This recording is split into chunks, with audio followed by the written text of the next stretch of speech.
Kita diumpamakan seperti tanah liat di tangan sang pencunang.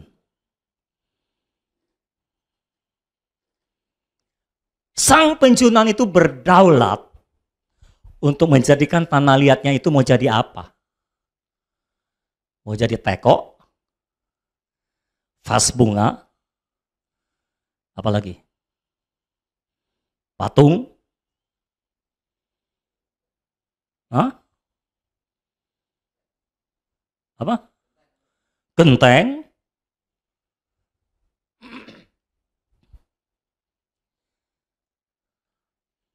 Kita nggak bisa berbantah-bantah dengan Allah. Kalau saudara berbantah-bantah dengan Allah, nanti seluruh malaikat di sorga akan ngomong sama saudara, "Boy, tolong disadari, ini penjunan, kamu tanah liat. Boy, tolong disadari, ini pencipta, kamu yang dicipta.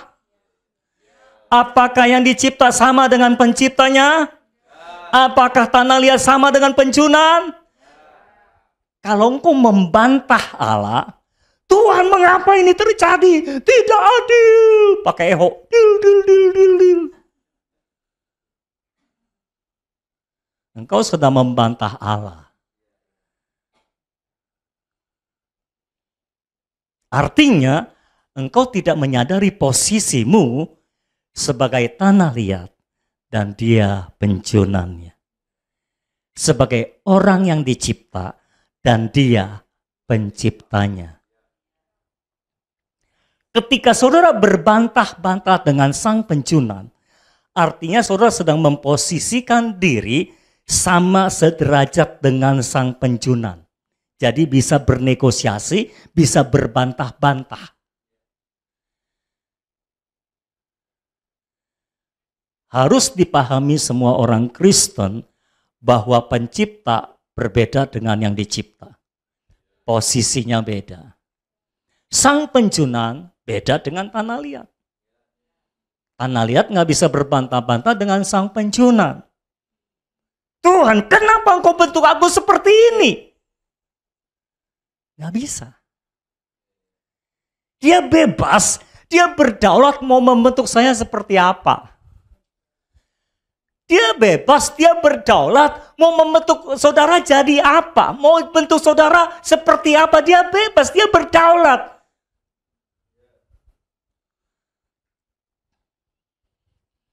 Mengangkat seorang menteri adalah hak prerogatif presiden. Dan tidak ada yang bisa membantahnya atau mengganggu-gugatnya. Orang boleh protes, tapi apa yang ditetapkan oleh presiden tetap jadi. Kenapa? Karena dia berdaulat. Itu hak prerogatifnya. Kalau saudara-saudara tanah liat dan dia adalah pencunan, engkau akan menyerahkan seluruh dirimu, seluruh hidupmu ke dalam tangan sang pencunan. Tuhan, aku tutup mata dah, terserah Tuhan dah, mau bentuk kayak apa, mau jadi apa, terserah Tuhan deh. Kalau saudara tidak menjadi tanah liat yang seperti itu, saudara akan banyak komplain sama Tuhan. Tuhan, mengapa begini? Tuhan, mengapa begitu? Harusnya begini dong Tuhan.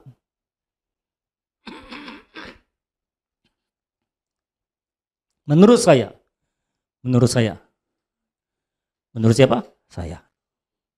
Menurut saya, ini cuma menurut saya. Harusnya skenario yang terbaik adalah anaknya Aji selamat hidup dengan baik sebagai pengganti anak yang dulu meninggal. Menurut saya.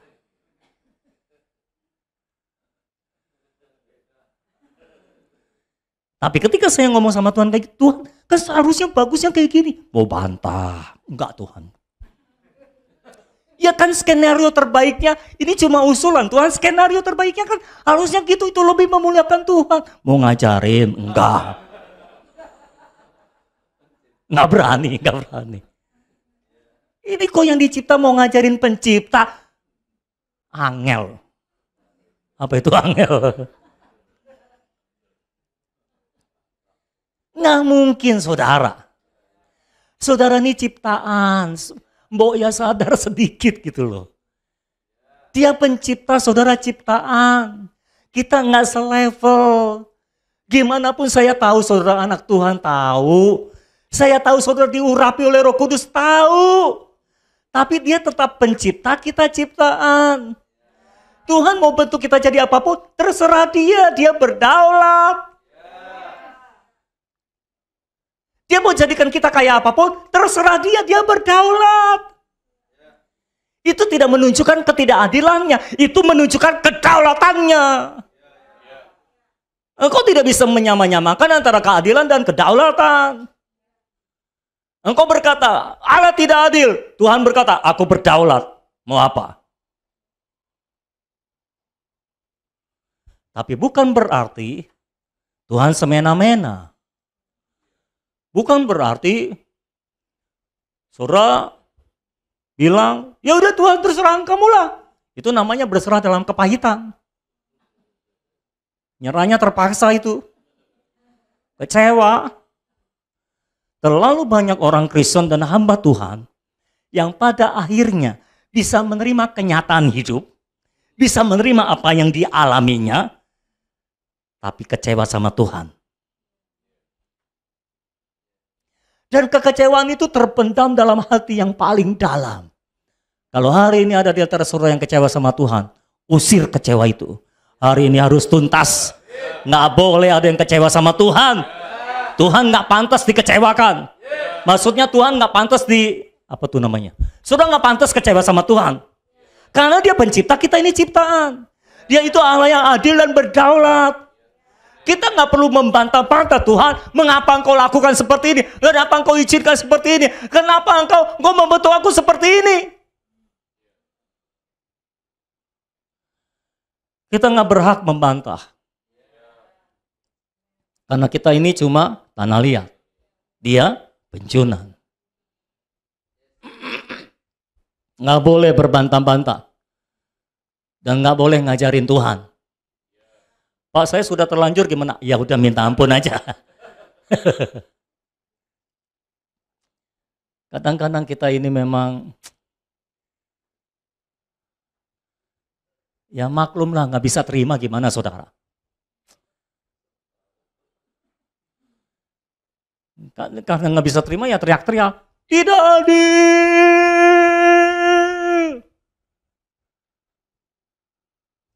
Coba dikasih reverb sedikit dong. Tidak adil. Berasa nggak reverbnya? Oh, tidak adil. Itu orang Kristen gitu, saudara. Kalau ngalami sedikit sesuatu yang nggak bisa terima, oh Tuhan tidak adil.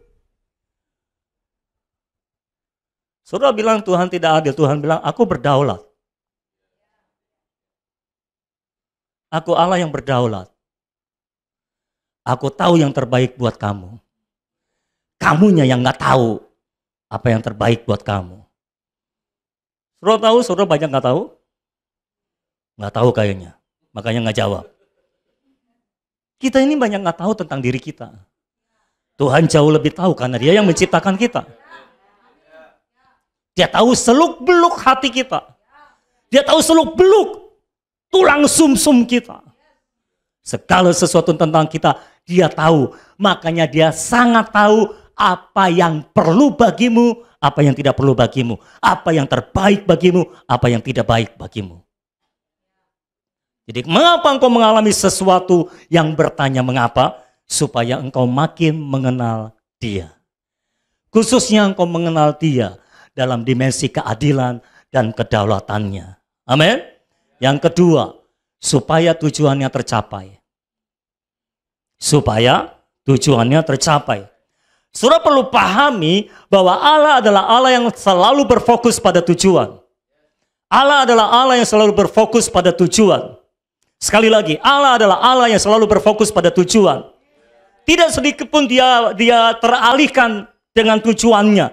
Kita yang suka banyak teralihkan dari tujuan Tuhan dalam hidup kita. Itu sebabnya orang yang tidak fokus pada tujuan ilahi dalam hidupnya akan banyak berantem sama Tuhan.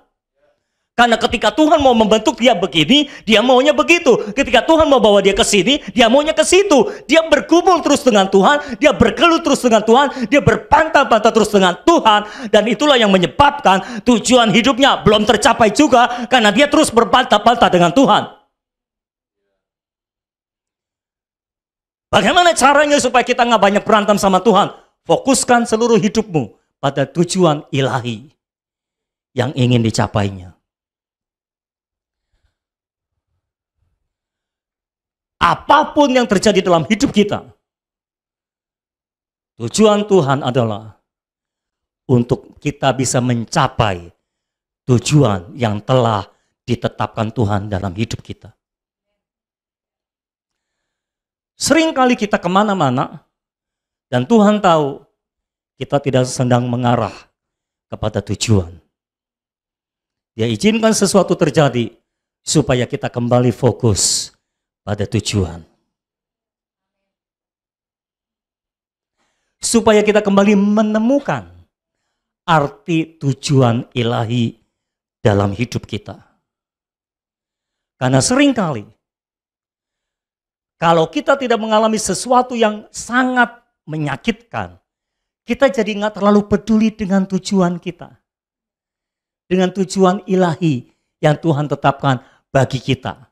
Bahkan ada orang-orang di sini yang sudah mengalami sesuatu yang menyakitkan pun masih belum fokus pada tujuan. Makanya kadang-kadang Tuhan izinkan sesuatu terjadi supaya kita kembali pada tujuan ilahi yang Tuhan tetapkan bagi kita. Kita ini manusia paling gampang beralih. Paling gampang teralihkan. Makanya Tuhan perlu izinkan berbagai hal terjadi dalam hidup kita supaya kita fokus pada tujuan. Halo? Tuhan selalu fokus pada tujuan. Dan segala sesuatu terjadi di sekitar kita, Tuhan ingin ngepres kita, menekan kita, membentuk kita supaya kita terarah kepada tujuan. Stay on purpose. Makanya setiap saudara, ayo kita fokus pada tujuan. Baik tujuan bersama secara korporat di gereja ini, maupun tujuan pribadimu di dalam Tuhan. Ayo stay fokus. Amin. Fokus pada tujuanmu. Jangan kemana-mana. Saya tahu saudara banyak potensi, saudara banyak kemampuan. Ada banyak hal yang bisa saudara kerjakan, ada banyak hal yang saudara bisa lakukan. Termasuk yang di luar Tuhan. Tapi percayalah, apapun yang kau lakukan, yang tidak sesuai dengan tujuan, yang tidak sesuai dengan targetnya Tuhan, akan dipangkas oleh Tuhan. Seperti pohon anggur yang tidak menghasilkan buah, yang menghalangi buah untuk keluar, dipotong-potongin itu saudara. Fokus. Semakin kau lari-larian dari tujuan, semakin ada banyak pengalaman yang harus engkau alami. Karena kita sulit dikendalikan oleh Tuhan. Pemazmur berkata, Daud berkata, janganlah seperti kuda atau bagal yang kegarangannya harus dikendalikan dengan tali les dan kekang. Nah kadang-kadang ini kita seperti kuda atau bagal saudara. Kuda itu lebih liar daripada bagal. Bagal itu kalau nggak salah kawin campur antara kuda dengan keledai. Jadi lebih lambat larinya daripada kuda. Nah kuda sulit dijinakkan kadang-kadang. Cuma kalau dikasih tali les dan kekang baru dia mau jinak. Kadang-kadang kita kayak gitu saudara. Kalau nggak dipasang tali sini, pasang tali sini, ditarik sana, tarik sini, takuk sana, takuk sini, hajar sana, hajar sini, bonyok sana, bonyok sini, nggak tobat-tobat. Bentur sana, bentur sini, bencol sana, benjut sini. Masih enggak juga. Akhirnya Tuhan taruh tali les dan kekang untuk mengendalikan hidup saudara, supaya saudara terarah pada tujuan. Fokus pada tujuan. Jangan kemana-mana.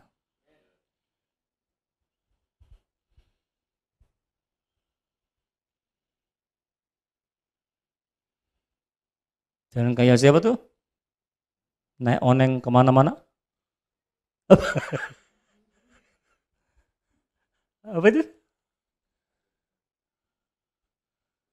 Tak gendong. Tak gendong kemana-mana.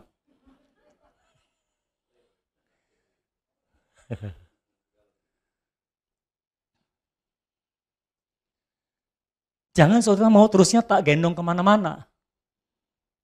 Akhirnya saudara pikir, ini modelnya harus taruh tali les dan kekang nih. Sampai mau ke kiri nggak bisa, ke kanan nggak bisa ngapa-ngapain, hang di tengah saudara-saudara. Baru Tuhan bilang, ini baru bisa jalan. Jalannya lurus. Kalau nggak dikasih tali les dan kekang, kita terus tak gendong kemana-mana, saudara. Karena enak, jonjotan, tak gendong kemana-mana. Gitu kan, saudara. Saudara maunya nyantai terus, hidup senang terus, wah, foya-foya terus, senang-senang terus. Masih tak gendong kemana-mana itu, saudara. Nanti sekali waktu Tuhan bilang, ini anak kayaknya model kuda yang harus ditaruh tali les dan kekang. Udah ditaruh tali les dan kekang, baru loh tahu rasa nggak bisa kemana-mana.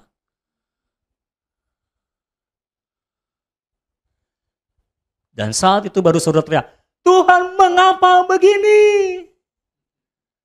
Tuhan coba berkata, aku mau engkau fokus pada tujuan. Bukan tak gendong kemana-mana.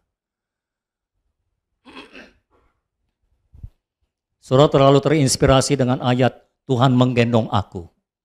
Jadi maunya tak gendong kemana-mana. Jangan seperti kuda atau bagal yang kegarangannya harus dikendalikan oleh tali les dan kekang. Kalau tidak begitu, engkau tidak bisa dikendalikan oleh Tuhan.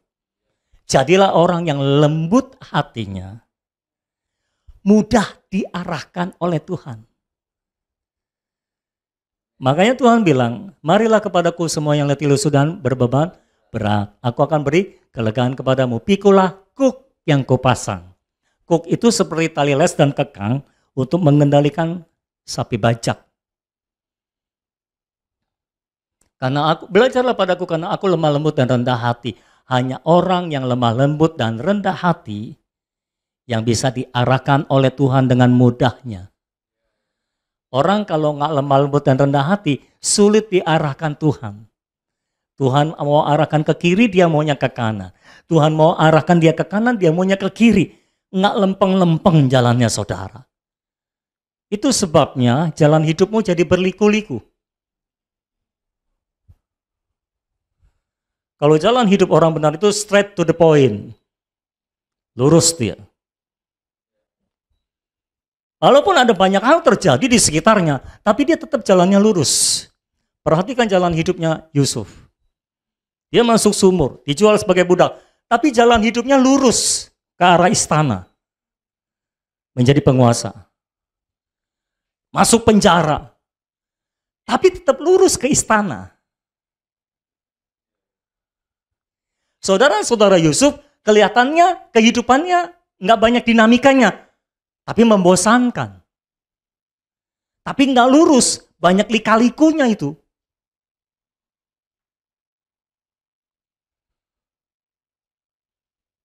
Daud berkata, Tuhan memperlakukan aku sesuai dengan kebenaranku.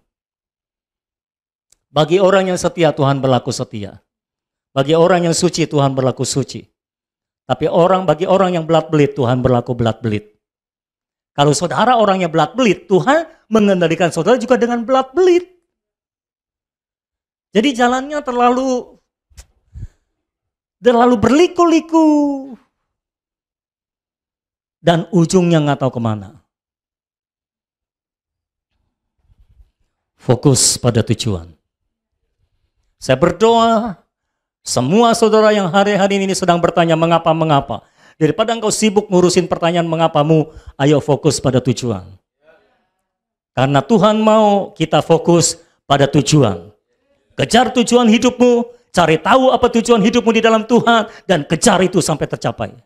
Amin saudara. Yang ketiga, mengapa semuanya terjadi? Supaya doamu terkabul. Pak, apa ini nggak salah Pak? Nggak salah, catat aja. Supaya doamu terkabul. Kadang-kadang kita berdoa, dan setelah kita berdoa, Tuhan mencari jalannya untuk mengabulkan doa kita. Please, harap dimaklumi, harap dipahami. Tuhan itu Tuhan yang menjawab doa. Jadi apapun yang saudara doakan dengan tulus, Tuhan akan mencari jalannya untuk dikabulkan. Nah kadang-kadang kejadian yang kau alami tanpa engkau sadari, itu adalah jawaban doamu. Loh Pak, kok jawaban doa? Karena hanya dengan demikianlah doamu bisa terkabulkan.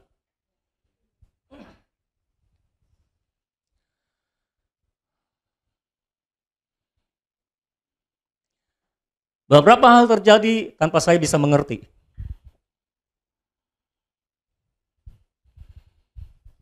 Dan saya juga teriak sama Tuhan terus terang. Saya juga kadang teriak, Tuhan nggak adil. Dan terus Tuhan menjawab seperti apa yang saya sampaikan pada hari ini. Aku mah tetap adil. Kamu aja yang ngalamin kurang adil. Aku mah tetap adil. Lalu saya tanya mengapa. Why? Why me? Not them. Why? Kenapa? Mau tanya 1000 kali kenapa, tetap tidak ada jawabannya. Sampai sekali waktu Tuhan menyadarkan saya.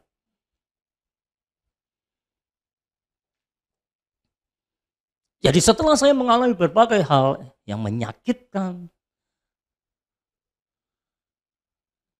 kan tiba-tiba saya jadi bisa cipta lagu saudara.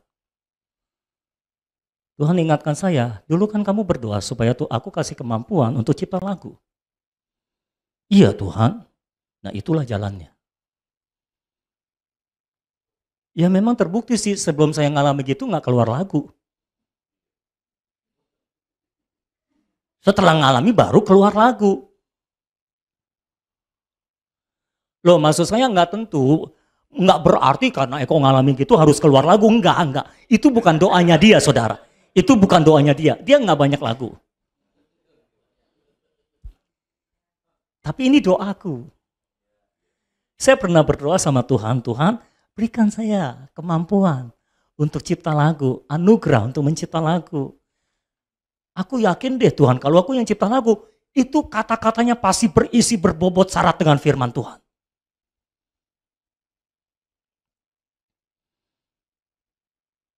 Bertahun berlalu, kemampuannya nggak datang. Rupanya Tuhan terus cari cara gimana cara menjawab doa saya. Haleluya. Lewati satu peristiwa muncul lagu. Oh ini jalannya. Mungkin Tuhan uji coba juga kali ya. Mungkin Tuhan lagi uji coba juga. Tapi akhirnya saya mengerti itu salah satu cara untuk Tuhan menjawab doa saya. Makanya saya bilang kita ini banyak nggak tahu. Loh, cuma Tuhan yang tahu, saya kalau nggak dikituin nggak keluar lagu. Saya nggak tahu gimana caranya saya bisa cipta lagu. Nggak tahu. Beda dengan Michael. Michael nggak perlu digituin keluar lagu. Dan saya waktu yang lalu khotbah, jangan-jangan Michael banyak masalah. Dia jawab sama saya nggak banyak masalah. Meluruskan. Keluar gitu aja, cerot keluar saudara. Beda sama saya. Nah saya nggak bisa komplain sama Tuhan. Tuhan, ayo, kenapa kamu kasih kemampuan sama Michael tanpa masalah? Kok kasih kemampuan sama saya pakai masalah? Orangnya beda. Karakternya beda. Hasilnya juga beda. Jadi beda memang saudara. Saudara nggak bisa bandingkan saya dengan Michael atau saya dengan yang lain. Atau dirimu dengan yang lain. Nggak sama. Cuma Tuhan yang tahu dirimu. Saya curiga. Jangan-jangan apa yang terjadi dalam kehidupan Eko dan Aci merupakan jawaban doa mereka. Mereka berdoa, tapi mereka nggak tahu apa yang mereka doakan. Tapi Tuhan tahu jalannya untuk menjawab doa mereka. Tapi mereka nggak tahu kalau ini cuma satu-satunya jalan untuk doa mereka bisa dijawab. Sama seperti kepada saya, ini satu-satunya jalan untuk saya bisa cipta lagu. Karena saya ini orangnya susah terluka, saudara. Saya lebih suka mengampuni daripada terluka. Jadi kalau nggak ada sesuatu yang gimana-gimana terjadi, saya mah hatinya tenang-tenang aja. Butuh banyak hal untuk menggoncang hidup saya. Sama seperti Amsal berkata, kalau susu ditekan, mentega keluar. Haleluya. Kalau Sony ditekan, lagu keluar. Kalau Yudi ditekan, nggak tahu yang keluar apa. Kita tunggu. Tapi terkadang Tuhan tahu ini satu-satunya jalan untuk menjawab doamu. Engkau yang tidak tahu. Karena engkau tidak mengenal dirimu sendiri. Tapi Tuhan mengenal kita lebih daripada kita mengenal Dia. Tuhan inilah yang ku tahu, kau mengenal hatiku. Jauh melebihi semua yang terdekat sekalipun. Orang kita sendiri gak kenal. Apalagi orang dekat kita. Makanya nanti saya mau ajarin orang bagaimana caranya mencipta lagu.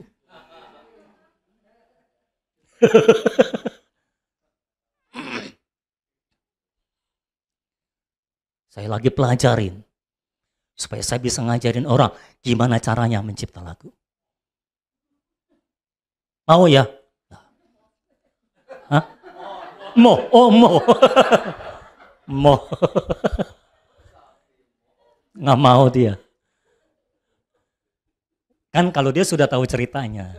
Kan masih ada banyak di luar sana yang belum tahu ceritanya kan. Yang nggak nonton live streaming kan nggak tahu ceritanya. Mereka mau. Tapi tenang, nggak semua harus begitu.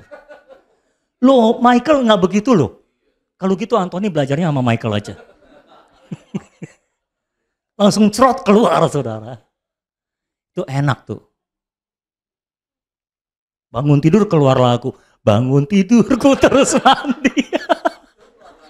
Lagu juga itu.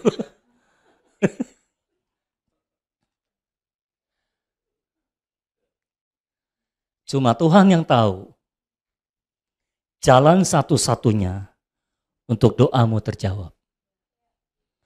Beberapa orang mungkin telah berdoa untuk suaminya atau istrinya atau anaknya atau orang tuanya. Dan kita nggak tahu sama sekali gimana caranya doaku itu terjawab. Iya kan saudara?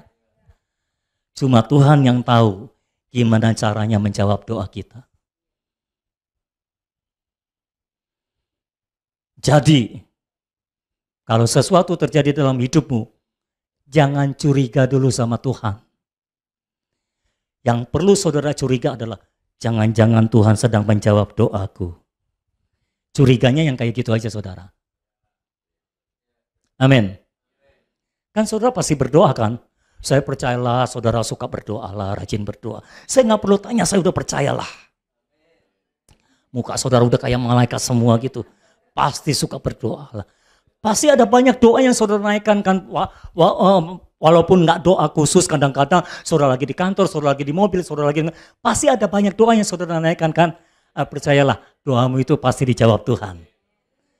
Hanya caranya yang kita nggak tahu. Cuma Tuhan yang tahu gimana caranya menjawab doa saudara.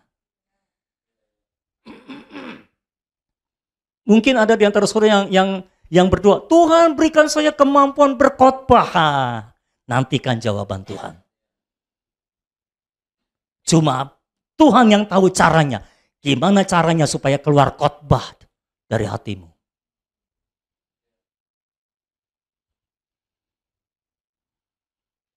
Saya berdoa supaya semua kita paham bahwa sebetulnya seringkali kecurigaan kita itu tidak beralasan. Karena Tuhan menjawab doa kita. Kitanya yang nggak ngerti. Paham saudara? Amin? Semua paham apa yang saya sampaikan?